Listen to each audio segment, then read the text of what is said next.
ಶುಭೋದಯ, ನಮಸ್ಕಾರ, welcome to Yoyo Kannada. ಬನ್ನೀಗ ನೋಡೋಣ ಈ ದಿನದ ಟಾಪ್ 5 ಬ್ರೇಕಿಂಗ್ ನ್ಯೂಸ್.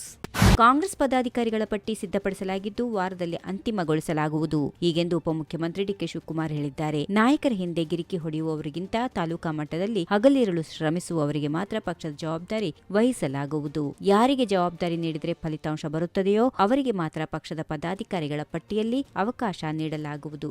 ಮೀಸಲಾತಿ ಆಧಾರದಲ್ಲಿ ಪದಾಧಿಕಾರಿ ಸ್ಥಾನಕ್ಕೆ ಮಹಿಳಾ ನಾಯಕರನ್ನ ಪರಿಗಣಿಸಲಾಗುತ್ತಿದೆ. ಪದಾಧಿಕಾರಿಗಳ ಪಟ್ಟಿ ಸಿದ್ಧಪಡಿಸುವ ವಿಚಾರವಾಗಿ ಸಚಿವರ ಅಭಿಪ್ರಾಯವನ್ನ ಪಡೆಯುತ್ತಾ ಇದ್ದು ಈ ವಾರವೇ ಪಟ್ಟಿ ಅಂತಿಮಗೊಳಿಸಲು ಪ್ರಕಟಣೆ ಮಾಡಲಾಗುವುದು ಎಂದು ಹೇಳಿದರು.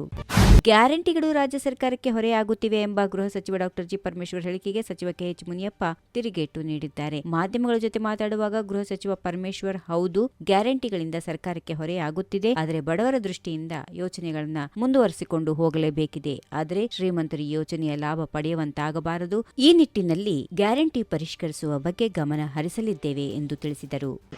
ಬೆಂಗಳೂರಿನಲ್ಲಿ ಯತ್ನಾಳ್ ಟೀಮ್ ನಡೆಸಿರುವ ಲಿಂಗಾಯತ ನಾಯಕರ ಸಭೆಗೆ ತಿರುಗೇಟು ನೀಡಿರುವ ಮಾಜಿ ಸಚಿವ ಎಂಬಿ ರೇಣುಕಾಚಾರ್ಯ, ಬಿವೈ ವಿಜೇಂದ್ರ, ಯಡಿಯೂರಪ್ಪ ಅವರಿಗೆ ಬೆನ್ನಿಗೆ ನಿಲ್ಲುವಂತೆ ವೀರಶೈವ ಲಿಂಗಾಯತ ಸಮುದಾಯದವರು ಸಮಾವೇಶ ಮಾಡುತ್ತೇವೆ ಎಂದು ತಿಳಿಸಿದ್ದಾರೆ. ಯತ್ನಾಳ್ ನೇತೃತ್ವದಲ್ಲಿ ಲಿಂಗಾಯತ ನಾಯಕರ ಸಭೆ ಮಾಡಿದಂತೆ ನಾವು ಸಹ ಯಡಿಯೂರಪ್ಪ ಮತ್ತು ವಿಜೇಂದ್ರ ಅವರ ಬೆನ್ನಿಗೆ ನಿಲ್ಲುವಂತೆ ಸಭೆ ಮಾಡುತ್ತೇವೆ. ನಾನು ಸಾಕಷ್ಟು ಲಿಂಗಾಯತ ಒಳಪಂಗಡ ಮಠಾಧೀಶರ ಸಂಪರ್ಕ ಮಾಡಿರುವುದಾಗಿ ತಿಳಿಸಿದರು.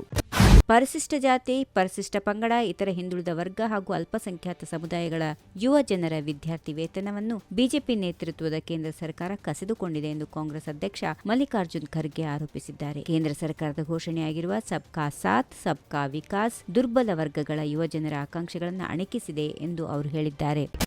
ಕನ್ನಡಿಗರ ಮೇಲೆ ಪುಂಡಾಟಿಕೆ ಮಾಡುವವರನ್ನ ಮೊದಲು ಸರ್ಕಾರ ಒದ್ದು ಹೊರಗೆ ಹಾಕಬೇಕು. ಕನ್ನಡಿಗರಿಗೆ ಅವಮಾನ ಮಾಡುವವರ ಮೇಲೆ ಸರ್ಕಾರ ಬಿಗಿ ಕ್ರಮ ಕೈಗೊಳ್ಳಬೇಕು, ಹೀಗೆಂದು ಮಾಜಿ ಮುಖ್ಯಮಂತ್ರಿ ಹಾಗೂ ಸಂಸದ ಬಸವರಾಜ ಬೊಮ್ಮಾಯಿ ಹೇಳಿದ್ದಾರೆ. ಕನ್ನಡಿಗರ ಮೇಲೆ ಪುಂಡಾಟಿಕೆ ಮಾಡುವವರನ್ನ ಮೊದಲು ಸರ್ಕಾರ ಒದ್ದು ಹೊರಗೆ ಹಾಕಬೇಕು. ಕಂಡಕ್ಟರ್ ಮೇಲಿನ ಪೋಕ್ಸೋ ಕೇಸನ್ನ ಕೂಡಲೇ ಹಿಂಪಡೆಯಬೇಕು. ಈ ಘಟನೆಯ ಬಗ್ಗೆ ಮಂತ್ರಿಗಳು ಮೃದುವಾಗಿ ಮಾತಾಡುತ್ತಾರೆ. ಮಂತ್ರಿಗಳು ಎಲ್ಲೋ ಮರಾಠಿ ಮಾತಾಡುವವರ ಮುಲಾಜಿಗೆ ಬಿದ್ದಿದ್ದಾರೆ. ಕನ್ನಡ ಚಳುವಳಿಗಾರರ ಹೋರಾಟಕ್ಕೆ ನಮ್ಮ ಸಂಪೂರ್ಣ ಬೆಂಬಲ ಇದೆ ಎಂದು ಅವರು ಹೇಳಿದ್ದಾರೆ. ಈ ವಿಡಿಯೋ ನಿಮಗೆ ಇಷ್ಟವಾದಲ್ಲಿ ಲೈಕ್ ಮಾಡಿ, ಶೇರ್ ಮಾಡಿ, ಸಬ್ಸ್ಕ್ರೈಬ್ ಮಾಡಿ.